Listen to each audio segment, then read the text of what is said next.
If you train, compete, teach, or simply love the sport of dog agility, you're in the right place. Hey there, I'm Megan Foster, creator of Fostering Excellence in Agility. Join me as we explore training, communication, handling, mindset, and all the little details that help build stronger and more confident teams both in and out of the ring. Whether you're just getting started or working toward big competition goals, this podcast is here to support your journey with your individual teammate. Let's get started. Hey there, welcome back to the podcast. This is episode 77, and today I want to talk about stamina for agility dogs. I recently had this conversation with the members of my coaching program, Train with Excellence, and it was just such a really great conversation that I got to have with all of them. So I wanted to share those thoughts that started that conversation with all of my listeners here on the podcast. And hopefully we can continue this conversation in my free community, Fans of FX Agility, which I will leave the information to in the show notes. So I broke this down into two categories: physical stamina and mental stamina. Let's talk about physical stamina first. Any dog that is participating in agility at any level with any amount of ambition from their handler, so any amount of obstacle course racing, should be working with a fitness professional on proper conditioning exercises for sport dogs. This will often mean starting with a good foundation program for fitness so that you become comfortable with understanding correct posture and correct alignment and correct placement of reward in order to properly navigate the exercises that target the muscles that our agility dogs need. I am not a fitness professional, though I work closely with one for my own dog's fitness, and it has become a crucial part of my coaching process to make sure that the dogs that I'm working with are actually physically capable of completing the task at hand. And a lot of times when we're talking about stamina, this can be one of the main causes, that the dog is just not physically capable of completing the reps that you need to complete your training session. So if you're starting to see that maybe your dog does not hold up for a lot of reps, doesn't like repetition, kind of peters out quickly throughout a training session, and you aren't working with a fitness professional on their conditioning, that's the number one thing that I'm going to suggest to you if you are my client. When I am looking at my videos or observing my dogs in a training session and I'm thinking about their physical stamina, I'm looking for signs of fatigue. And I'm making note of, how long into the session before I saw these signs of fatigue, how many reps was I able to do, am I using food for this training session or am I using a toy? Because the toy also takes more physical ability than collecting food reward. So the things that I'm looking for as signs of fatigue are small mistakes that kind of surprise you, but maybe they don't necessarily lead to a misexecution, right? Maybe the dog completes the obstacle correctly or completes the sequence correctly, but they made a small miscalculation within that performance. Things like slipping in the weave poles. If you're working on entries, or maybe you've done a few sets of weave poles within a sequence session, and they're digging in, they're fine, and they kind of get hung up in the poles, or they're slipping in the poles, and that's not typical for them, especially on that surface. One, I wouldn't just say that slipping is typical. That is a problem. But if they were not slipping and then suddenly they are slipping, that is a small mistake that I'm looking for, and I'm thinking that they're hitting the end of their ability to perform successfully and safely. Things like changes in their gait as they're kind of walking around the training space. Do you see their gait change? Do they look kind of too tired to maintain their normal walking gait or trotting gait that they usually kind of walk around in between exercises? Are they, maybe they're jumping jumps just with a little bit more flair than they should be. So for me, this would be something like Sprint does something spectacularly athletic in order to keep a bar up. That usually means that she made some small mistake before leaving the ground that she's having to overcorrect for in the air. And she is an incredible athlete and also really dislikes coming into contact with PVC. So she will do a lot to avoid knocking the bar, but it's a sign of fatigue when I'm watching her work. And it's something that I've tried to pay attention to. Also, you just want to observe if there are differences in how they turn from one direction to the other, how they perform something going in one direction versus the other direction, one side of your body versus the other, because there could be some side weakness. And, if you just do running dog walks with them on your right that session and you don't see fatigue as early, but then the next day you're doing running dog walks with the dog on your left and now they are fatiguing a little bit earlier, maybe there's something there that you can look into more. Another aspect that I'm thinking about with physical stamina for my agility dogs is recovery and repair. Am I giving adequate time for their body to cool down after a training session before I put them back in their crate or before they curl up under my desk to take a nap? Am I allowing their body to fully cool down, fully recover? And then am I giving enough time in between my training sessions for their body to repair? If I am doing, say, weave pull training every single day for, a month, you might start to see your dog fatiguing during training sessions because they haven't had time to repair those muscles, and weaving is a pretty repetitive action. So I kind of find myself avoiding training the same things on back-to-back days. I try to plan my training so that things are a bit more balanced, so that maybe throughout the week they're working on 4 or 5 different things and not so much of the same repetitive tasks over and over. This is especially true of more difficult jumping tasks. And a lot of jump training does require quite a bit of repetitive movements. So we just have to be aware of that, and we have to continue to observe how our dogs look and feel before, during, and after the training session. Now let's talk about mental stamina. And mental stamina is also really important for training, but I see it become even more obviously important in longer training days like seminars and definitely competitions. The number one way that I can help improve my dog's mental stamina is to help reduce the decision fatigue that they are going to experience throughout a seminar day or a trial day. In simple terms, be a good leader. Help them make decisions so that they are not using up all of their mental bandwidth making these decisions themselves. Decisions around dogs and people, and when to be focused and when to not be focused. So if your dog is walking through the trial site with their head up high and they're looking around at everybody and they are excited to go see everyone, and every single time they have to make a decision, do I want to go say hi to them or not? It's the wrong one, right? Or they go to pull towards someone and you tell them not now.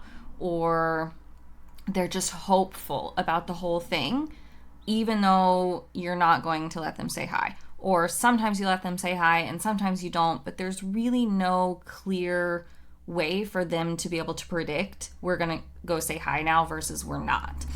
All of this social kind of interaction will exhaust them.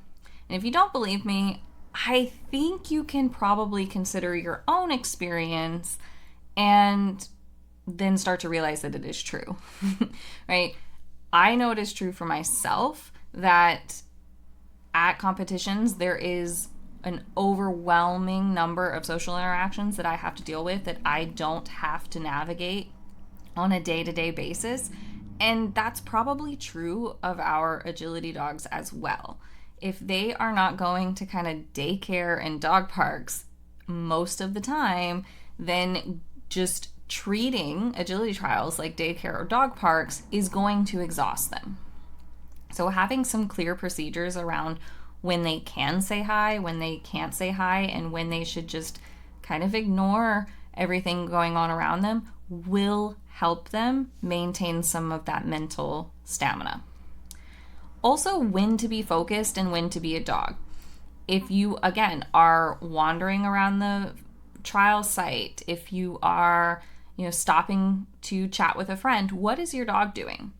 Are they sniffing? Are they in a downstay? Are they trying to get your attention and they're being very alert and focused? I want you to think about having really clear cues for them so that they know what to do in these situations. And again, they can save that bandwidth for their run. I know I will sound like a broken record here, but well-trained routines will reduce decision fatigue. When you get the dog out of the car and you put their agility leash on and you warm them up and you approach the gate, if the dog knows what to do in every piece of that routine, they're not having to decide, do I focus here or do I get distracted? Do I sniff the ground here or do I do my downstay? They already know because it is a well-established, well-rehearsed, well-reinforced routine. It's just like your morning routine. You probably do the exact same thing every single morning without a lot of thought. Your beginning and end of run routines can function in the same way. When I'm approaching the gate of an agility course, it's almost automatic. She doesn't even have to think about it. Sprint slings herself into a down. Her head is up to me. She is alert. She is ready to go. She doesn't have to make a decision about that anymore. She just does it. And that just allows more of her brain to be available to me throughout the agility course. When we're talking about mental stamina, we also want to talk about cognitive load. The same way we talk about it in humans, right? We want to kind of minimize how much we're going to have to take on at any given day. So with regards to the decision fatigue, anytime I'm going to a competition, pretty much everything I'm going to eat, what I'm going to wear, when I'm going to leave, to get there on time, everything is pre-planned so that I don't have to use my bandwidth and add to the cognitive load on the day of the competition. Other ways that we can reduce cognitive load to improve mental stamina is to make sure that your dog is capable of truly resting throughout the day at a longer training day or a competition. This means kind of noticing if your dog is resting or not and seeing if we can make adaptations to their downtime environment to help them rest. This might mean choosing to crate in your car rather than closer to the rings. It might mean covering them to create a cool, dark place. It might mean adding fans and sound machines. It might mean lugging in an X-pin to put around their crate to protect them from dogs wandering into their space while they're trying to sleep. Truly being able to turn off and rest in between competition runs or rounds at a training day will dramatically improve your dog's mental stamina. When I hear about dogs just being absolutely exhausted at the end of a competition day, I pretty much know that this is going to be a mental stamina situation, that they are mentally fatiguing. Again, we can start to see the same types of mistakes that I talked about in the physical stamina list when they're mentally fatigued. It just, for me, the difference is usually what I'm doing. Competition is usually less agility overall than a typical training session. So unless I have really increased the amount of agility I'm asking for, like multiple days of agility with way more runs than I've ever done, then a competition usually isn't physically taxing them out. It's mentally taxing them out. So again, we want to focus on lowering that cognitive load for them.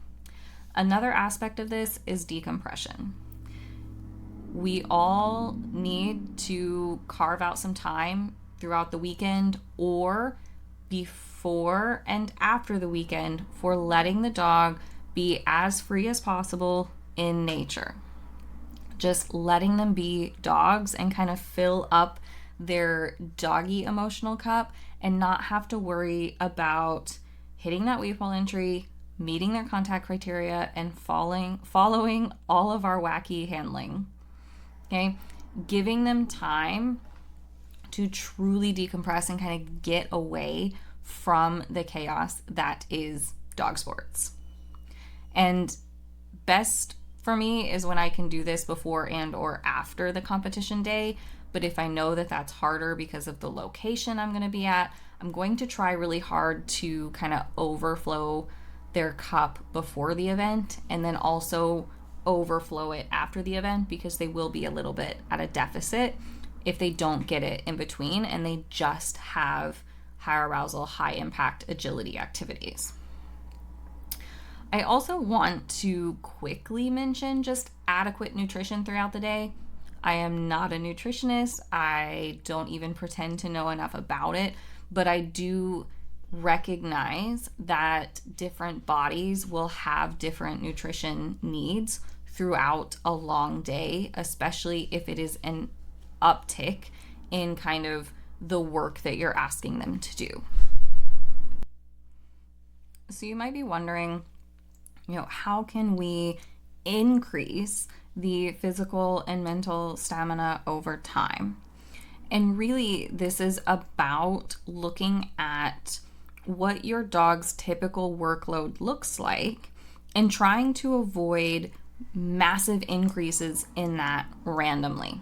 And so if you are planning your training schedule or competition schedule, try to start increasing their typical workload, mental and physical, as a way to help prepare for the increase in workload that you're going to ask from them on that training day or at that competition.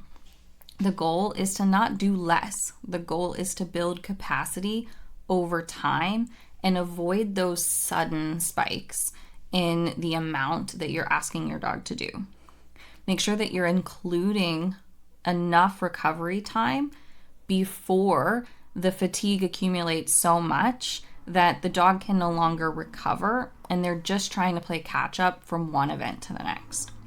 I'd love to hear your thoughts on this. So again, please check out the show notes to come on over to the Fans of FX Agility community. I would love to hear your thoughts. Thanks so much for listening. If you enjoyed this episode, I'd love for you to leave a review, share it with an agility friend, or connect with me on social media. Your support helps more handlers and teams find the podcast and be part of this community. You can also find all of my training programs, coaching, and resources at fxagility.com. Remember, excellent agility is built one training session at a time, and every small step forward matters. Until next time, happy training.